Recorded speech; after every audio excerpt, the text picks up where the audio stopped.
This is The Sports Source, presented by Bill Hotz and Associates, and by Renewal by Andersen, with your host, John Pennington.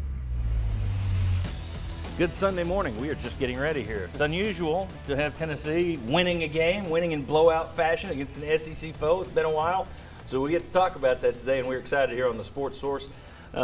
Thanks for joining us today. You know, the fun thing about that, Tennessee knocks off number 11 Kentucky. It's the second top 25 win on the season for Jeremy Pruitt in his first year. That's pretty good. And then the other thing is, I guess, judging by the people leaving at halftime, hoops season officially began in the Commonwealth at halftime yesterday. So Tennessee takes care of Kentucky. We will break all that down, talk about a lot of stuff. Jeremy Pruitt and his never-ending coaching on the sidelines. Tell you what, let's just get into this thing. First segment of our show brought to you by Bill Hotz and Associates. No one plans to get into an accident. That's why it's called an accident. But you can still be prepared if you're injured in an accident involving a careless driver. How? You memorize these words: Bill Hotz and Associates. 30-plus years, thousands of happy clients. Bill Hotz and Associates, they can help you if you've been injured in an accident with a careless driver. All right, want to welcome the first group in today. We have Bob Hodge right here. We got VFL Will Overstreet.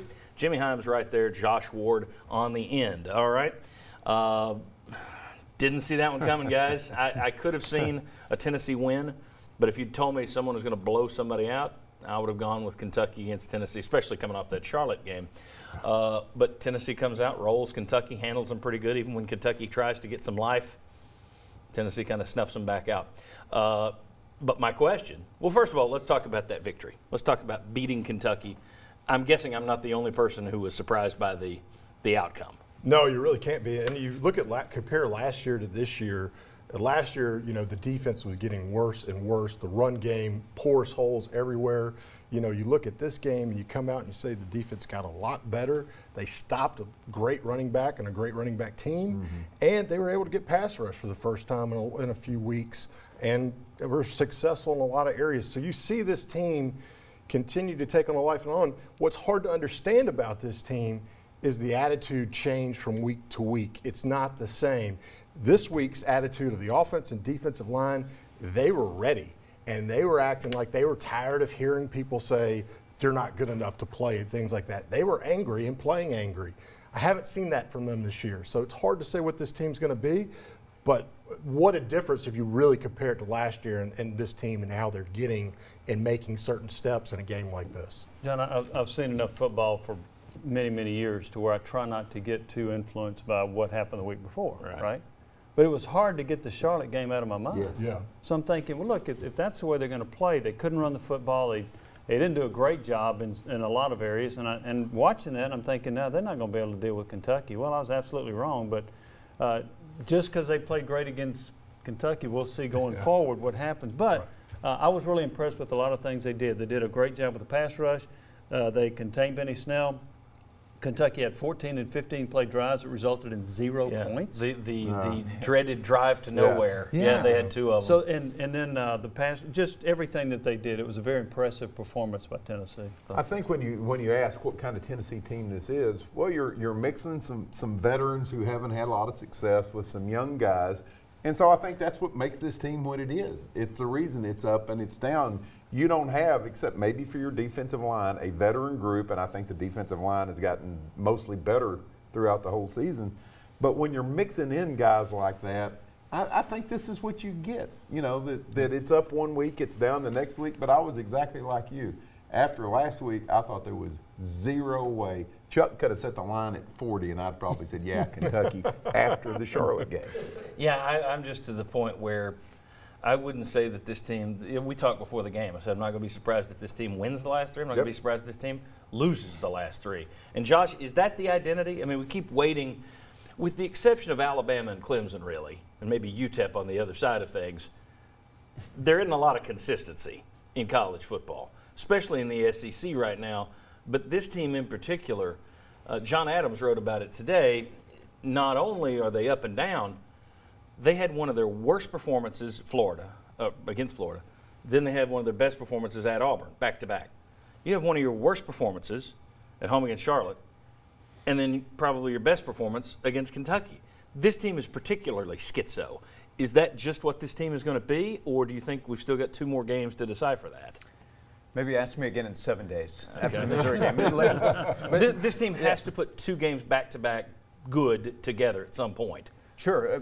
To your question at the beginning, I mean, the surprise factor, Tennessee about tripled the rush yardage of Kentucky. Who would have thought that that would be the case? I mean, last year, Benny Snell goes for 180 yards against Tennessee. This year, Kentucky goes for 77. So let's see against Missouri, but I do think that's reflective of college football as well. Florida wins at Neyland Stadium by 26 points, loses at home, though, to Kentucky and to Missouri, and has to rally to beat South Carolina at home. There's a lot of that in college football. Yeah. Or anybody here expect to see, these last 2 games determine, that's who this team is? Or do you guys think it's probably going to be up or down the rest of the way? I mean, you look at it just in terms of units. I mean, defense. Daniel and I were talking before the game, before the show. This defense is really looking good. And I had to point out, it was just 2 weeks ago, 3 weeks ago, 2 games ago, that you're stinking against South Carolina, and the defense cost you the game. You're running the ball against South Carolina. You can't run against Charlotte. You can't against Kentucky. Will you against Missouri? I just don't know that we're going to get a solution to this year's team. I kind of look at it like the pass rush to Taylor, right? Yeah. I got a sack. I got 3 sacks against Georgia, and I got 4 sacks against Kentucky. I've got 0 other sacks in any other games. I mean, it's so inconsistent that they can look lights out one day and look like a guy that you're going to be like, man, that guy has a chance to be all SEC. The next week you're like, Charlotte. Yeah. You barely got a pressure on Charlotte. Well, so where'd you go? Your that's kind of linebackers thing tackled really well yesterday. Yep.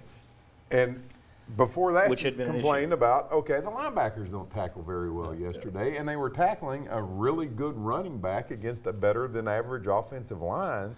And so where did that come from? Suddenly you can tackle. There were times where Kirkland looked like Kirkland again yesterday as well. There were a couple of plays where it's like, sideline to sideline, moving around. 2 weeks ago, or maybe last week, we were talking about, I don't know if he's healthy or not.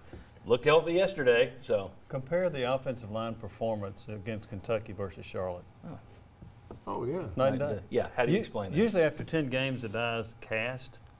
With this group, maybe that win carries the momentum for the next 2, but I can't count on it. No. Right, that's the definite. You cannot count on this team But any other week. there is one thing you can count on, though.